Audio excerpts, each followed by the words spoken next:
School में हिजाब पहन रही थी, कोर्ट ने कह दिया कि हिजाब आप नहीं पहन सकते। इस हाई कोर्ट के जजमेंट के खिलाफ हूं, इससे एग्री नहीं करता हूं। स्कूल के यूनिफॉर्म क्या सिर्फ कपड़ों का नियम है या इसके साथ छात्र की धार्मिक पहचान भी जुड़ सकती है? ये सवाल तब गर्म हो जाता है जब कोर्ट के फैसले पर सियासी बवाल बच जाता है।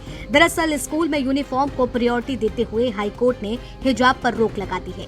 ओवैसी से लेकर मायावती इस मुद्दे पर खुलकर बोलने लग गए हैं। यहाँ तक कि असदुद्दीन ओवैसी ने भी इस पूरे मामले पर खुली चुनौती दे दी है। ऐसे में सवाल है कि कोर्ट के आदेश पर नेताओं को क्यों इतनी आपत्ति हो रही है। चलिए समझते हैं। इलाहाबाद हाई कोर्ट के जस्टिस जे मुनीर और जस्टिस इंद्रजीत शुक्ला की 2 जजों की बेंच ने स्कूल में हिजाब पहनकर जाने वाली याचिका को खारिज करते हुए फैसला सुनाया।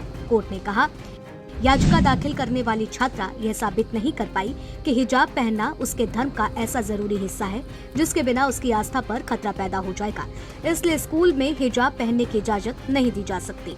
बस फिर क्या था, फैसले चर्चाओं में आए और इसी बीच मायावती ने सोशल मीडिया प्लेटफॉर्म एक्स पर एक पोस्ट लिखा। उन्होंने कहा कि बाबा साहेब डॉक्टर भीमराव अम्बेडकर ने ऐसा संविधान दिया है जो हर जाति और हर धर्म को बराबरी का अधिकार देता है। उनका कहना है कि हर धर्म के लोगों की अपनी धार्मिक परंपराओं और मान्यताओं के हिसाब से जीने का हक है और इसमें दखल देने की बजाय इसकी पवित्रता का सम्मान होना चाहिए। अगर देखा जाए तो उनके मुताबिक स्कूल में यूनिफॉर्म, चादर या हिजाब जैसे मुद्दे कोर्ट की बजाय स्कूल प्रबंधन और प्रशासन को आपस में बातचीत करके सुलझा लेना चाहिए ताकि कोई भी इसका फायदा उठाकर राजनीति न कर सके। दूसरी ओर एक कार्यक्रम में शिरकत करने पहुंचे AIMIM के अध्यक्ष असदुद्दीन ओवैसी ने हिजाब पर हाईकोर्ट के फैसले से असहमति जताई है। उन्होंने कहा कि यह फैसला संविधान के अनुच्छेद 25 और 19 का उल्लंघन करता है। ओवैसी ने सीधे पूछा कि इस्लाम में क्या जरूरी है, यह तय करने वाले कोर्ट कौन होते हैं। उन्होंने इसे इस्लाम पर सीधा हमला बताया।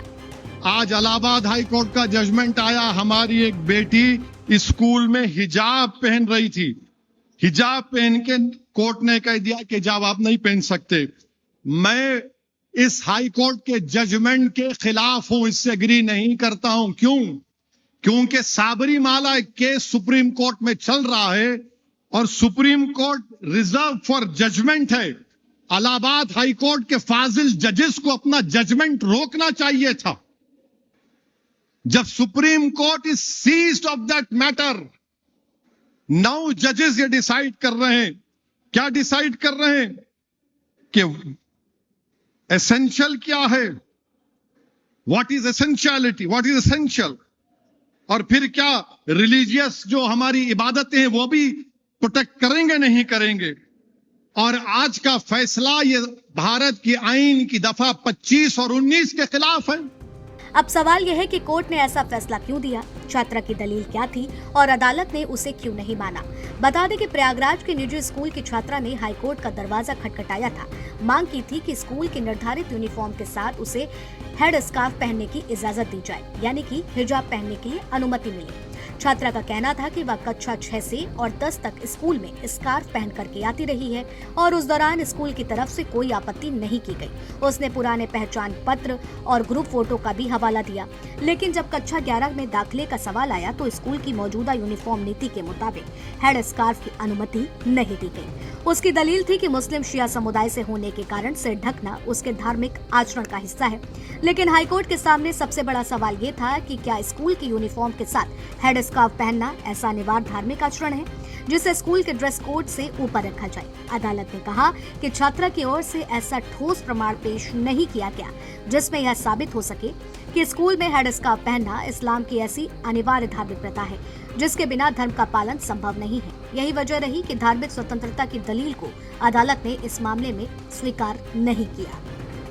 एक तरफ कोर्ट का फैसला जहां स्कूल ड्रेस की समानता डिसिप्लिन और मुख्य बात रही क्योंकि स्कूल में लोग शिक्षा प्राप्त करने जाते हैं, मगर दूसरी ओर इस पूरे विवाद को राजनेता अब मुस्लिम धर्म से जोड़ करके नया मुद्दा भुनाने का प्रयास कर रहे हैं, जहां अधिकार धर्म के पालन की बात करते हुए कोर्ट के फैसले को चुनौती दी जा रही है। ऐसे में अब आने वाले वक्त में ही देखना होगा क्या वाकई में कोर्ट के फैसले को राजनेता चुनौती दे रहे हैं या फिर यूपी में अपनी नई रणनीति इस मुद्दे को धार बनाकर चल रहे हैं।